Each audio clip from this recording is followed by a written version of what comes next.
¿Quién es Zeuxis Hernández Solarte?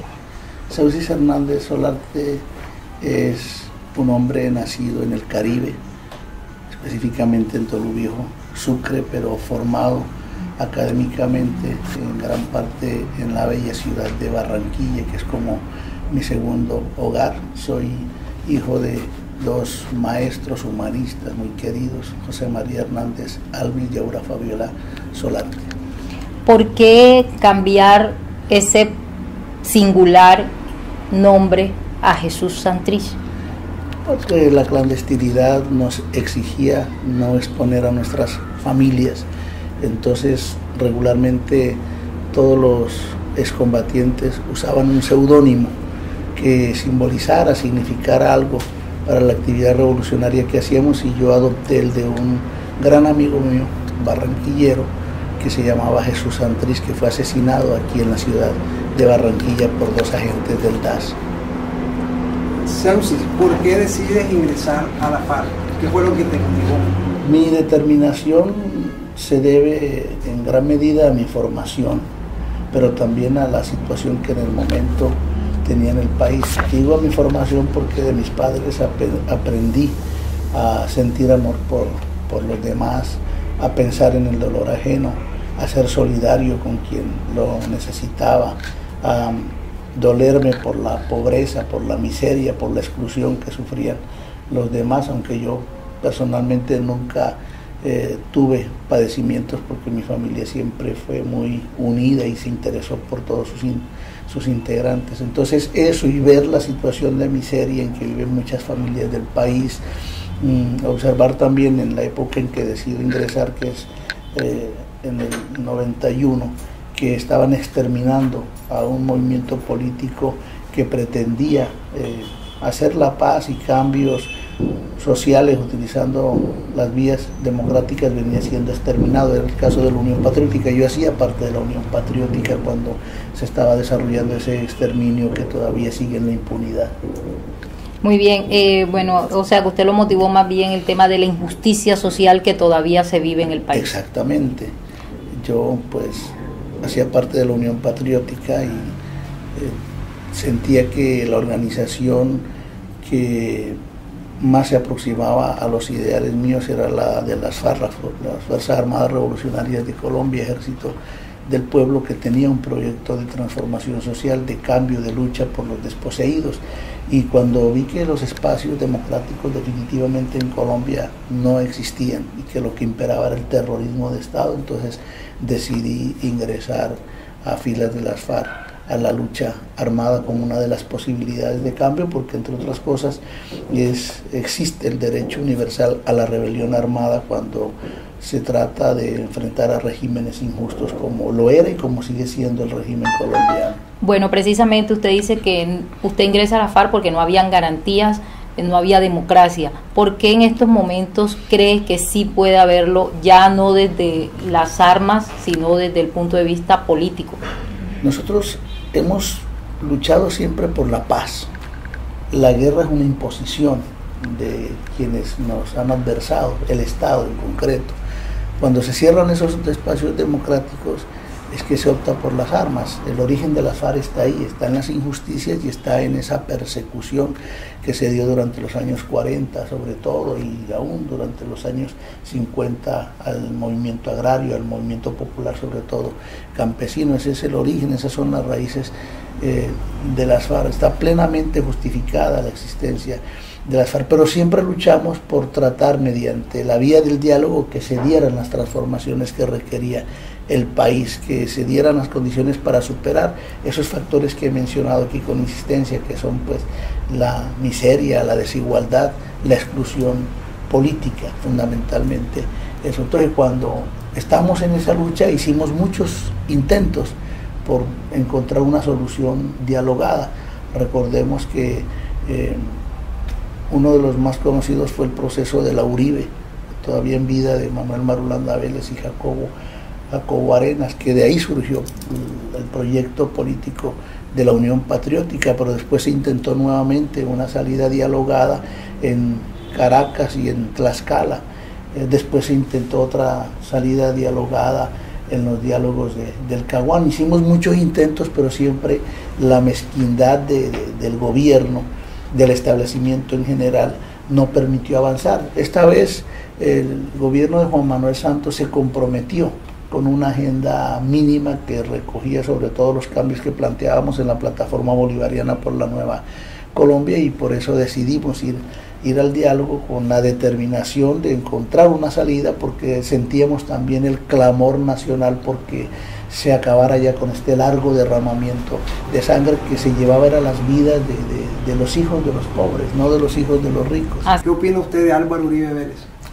Yo tengo una opinión bastante crítica, porque desafortunadamente Uribe Vélez ha tomado el gobierno cuando lo tuvo como para una acción de venganza personal, y ha sido el responsable en gran medida del derramamiento de sangre que ha habido en el país. Yo recuerdo hechos en los que su nombre está involucrado, como la masacre del Aro y muchos más, el impulso del paramilitarismo en Colombia.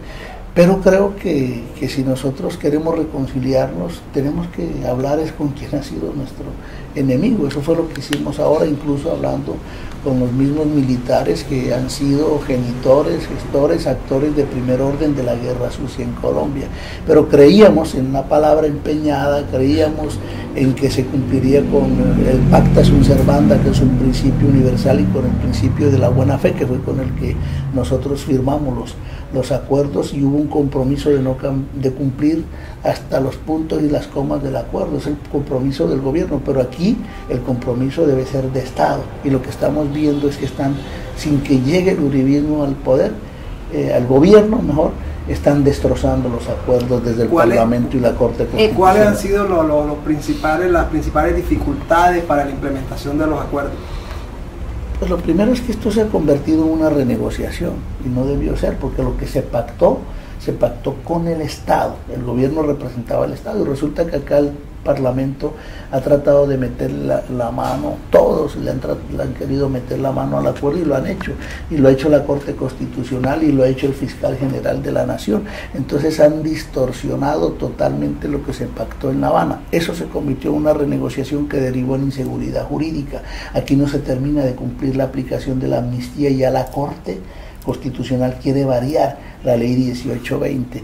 Aquí se pactó un tipo de jurisdicción especial para la paz, para que todos estuvieran hablando en metáfora en la cama, o todos estuvieran en el suelo. Precisamente. Pero que todos los actores iban a ser tocados por la jurisdicción especial para la paz, y resulta que ahora se ha hecho una jurisdicción como para colocar en el banquillo de los acusados, aplicando el derecho penal del enemigo solamente a los combatientes o subcombatientes de las FARC. En todas partes hay responsables de la confrontación que hubo en Colombia.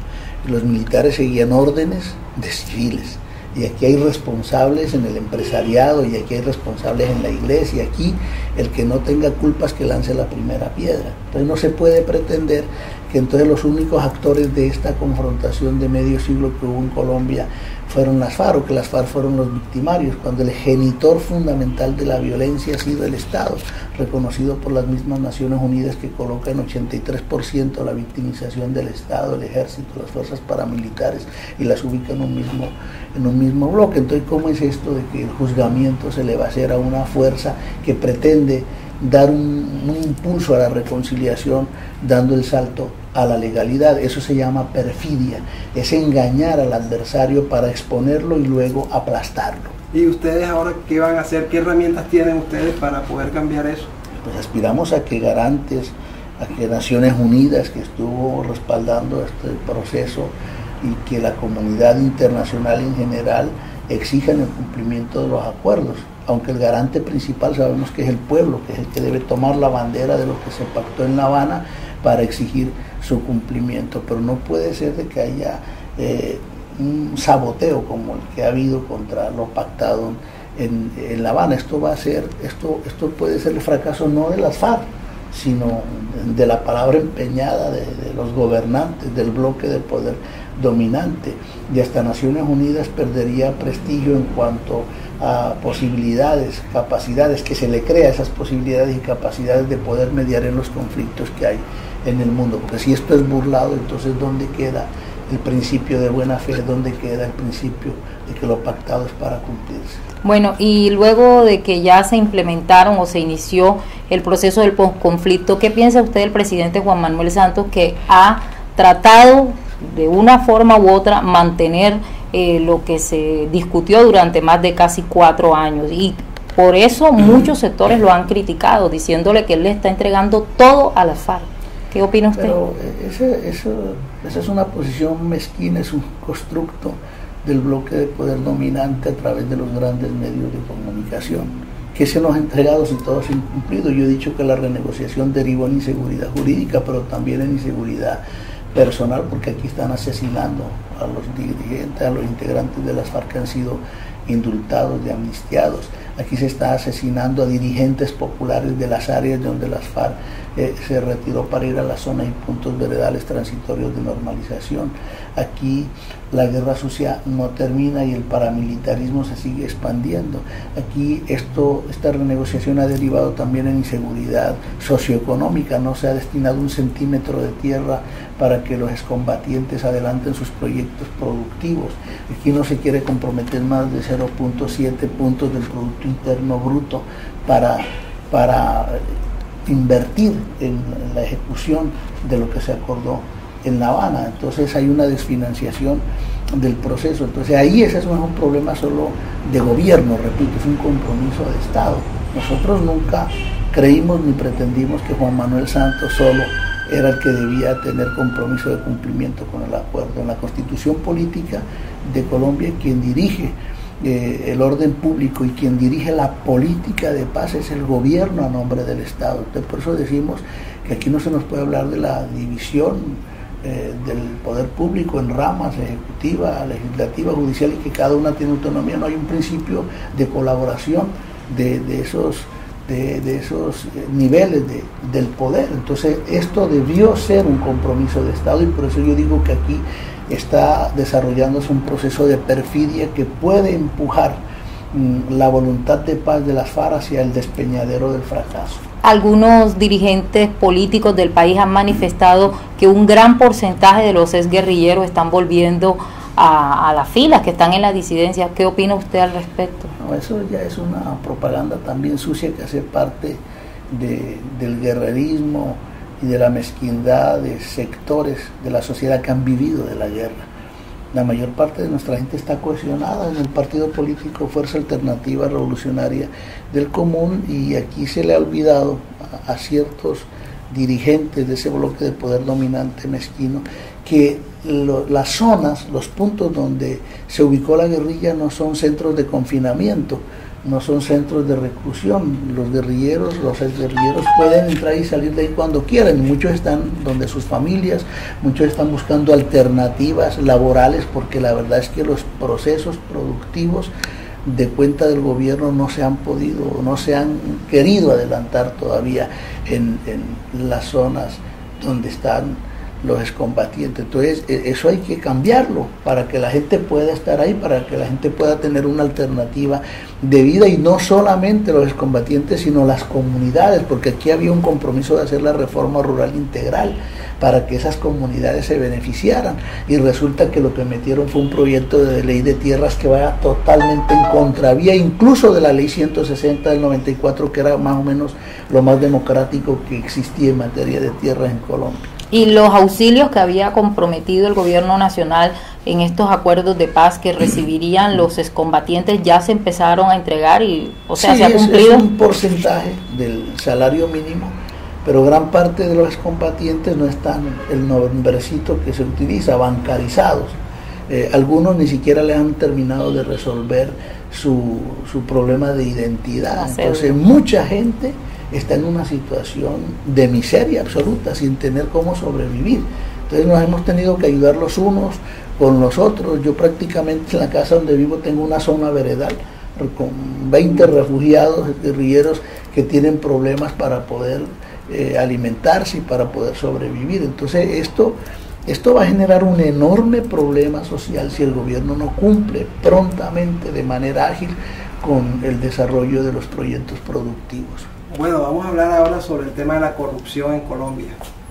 Cuando usted llegue a la Cámara de Representantes, ¿qué va a hacer para acabar con este problema? Nosotros debemos desarrollar un proceso legislativo que insista en el desarrollo de los acuerdos. Y hace algunos meses nosotros presentamos un proyecto de ley anticorrupción con sanciones drásticas para los corruptos, porque aquí este es un país con enormes riquezas, pero todo se va por el arcaduz de la corrupción y de la impunidad, los recursos para la salud, los recursos para la educación, y pongo ejemplos sencillos que no tienen estricto que ver con la corrupción, pero que son grandes negociados que hacen ver que no hay interés por la formación y por la atención a las comunidades. Ser paga. Entonces ahora los recursos de Estado se le entregan a las universidades privadas para pagarle a los muchachos que están en el ser paga, y los demás qué, ¿no? Y la educación pública del resto de la población, que todo eso de alguna forma es corrupción, y lo que se roban, las coimas, el famoso 10 y 20% por las contrataciones, nosotros tenemos que acabar con eso, y hay que colocar sanciones ejemplarizantes a los corruptos, y hay que también ubicar sanciones ejemplarizantes para quienes de alguna forma promuevan, justifiquen, enmascaren la impunidad. ¿Cree usted que para lograr eso habría que hacer unos cambios profundos en el sistema penal colombiano? Los cambios tienen que ser radicales en toda la institucionalidad. No se trata solo del sistema penal, sino del sistema de controles. Se trata de la misma Fiscalía General de la Nación, que por mucho tiempo estuvo involucrada con el paramilitarismo y que incluso ahora trata de proteger a los financiadores del paramilitarismo, hasta donde nosotros alcanzamos a percibir, ¿no? A percibir. Entonces la institucionalidad de completo hay que cambiarlo, y dentro de esa institucionalidad el sistema judicial. Miren el tipo de presidentes que hemos tenido en la Corte Constitucional y en la Corte Suprema de Justicia, y se supone que esos debieran ser los prohombres que den el ejemplo para que el país tenga probidad. Entonces nos tocaría hacer cambios en el gobierno, nos tocaría hacer cambios en el mismo Congreso. Es que la corrupción en el Congreso es enorme, es quizá la rama del poder público más desprestigiada que hay. Entonces yo creo que los cambios también hay que hacerlos ahí. Bueno, sobre los candidatos presidenciales, ¿qué opina usted sobre los precandidatos que ya están mostrándose ante los medios de comunicación, y con cuál tendría usted afinidad?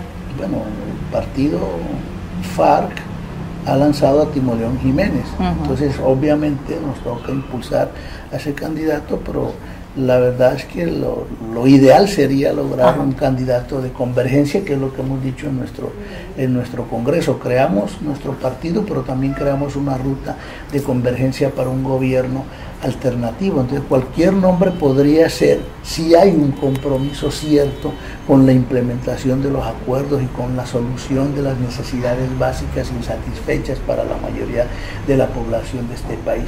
Y uno pudiera pensar que son generalidades y lugares comunes, pero aquí falta el pan en la mesa de la mayor parte de las familias colombianas, falta el vestido para la mayoría de nuestros niños, falta la alimentación en general. Aquí se mueren más de 5.000 niños anualmente por desnutrición, y eso sería lo más elemental que se podría resolver con menos del 1% de lo que se pierde por corrupción. Aquí falta vivienda para la población. Es el colmo que un país con tanta riqueza tenga que ver a familias completas viviendo debajo de los puentes, o todavía niños viviendo en las alcantarillas. Oiga, ¿qué opina del tema de los servicios públicos?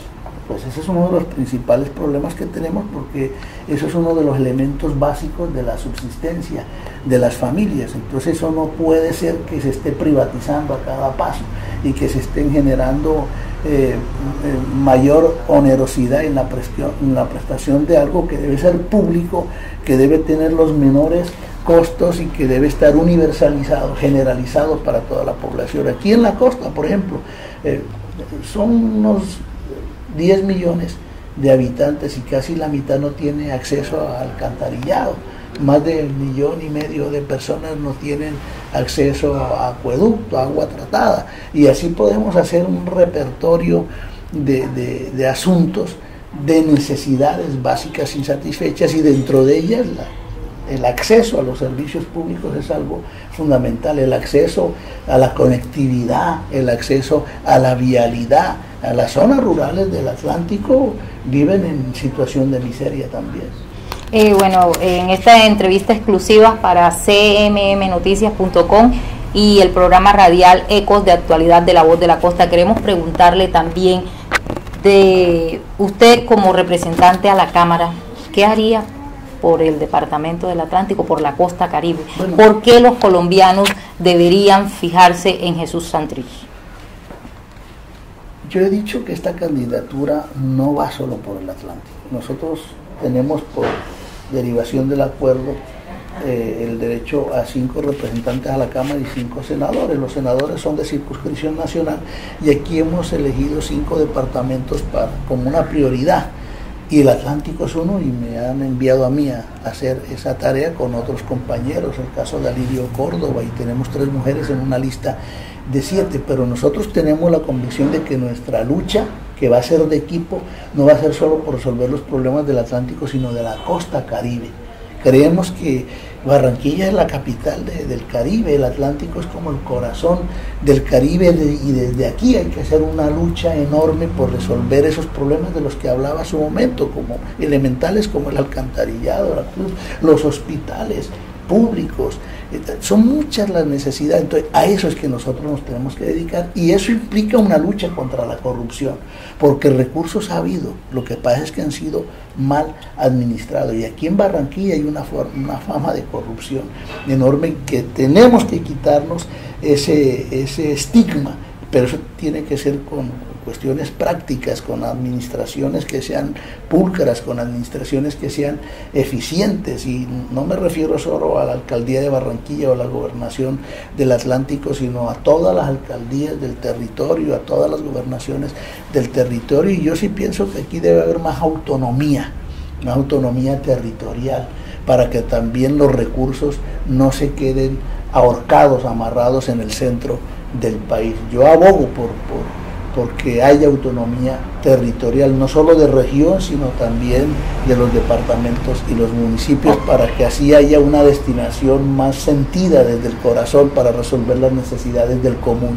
O sea que usted de una u otra forma está de acuerdo con lo que ha venido liderando el gobernador del Atlántico, la RAP, la regionalización del Caribe. Me parece que la regionalización tiene que darse. Hay que ver ya la filosofía, ¿no? Yo tendría que darles más detalles de cuál es nuestra visión de regionalización, pero me parece interesante, por ejemplo, escuchar noticias como las de hace 2 días. El gobernador no se encontraba aquí porque estaba tramitando recursos y proyectos para el tema del puerto, para el tema del hospital de Monpós. Bueno, interesarse por la región es un aspecto de la solidaridad política. No podemos seguir teniendo departamentos ricos y pobres, sino que los recursos de alguna forma los gobernantes deben destinarlos al conjunto de la población. Me parece que ese debe ser el sentido de la política, y si esa es la filosofía de la regionalización, pues yo estoy de acuerdo con ello.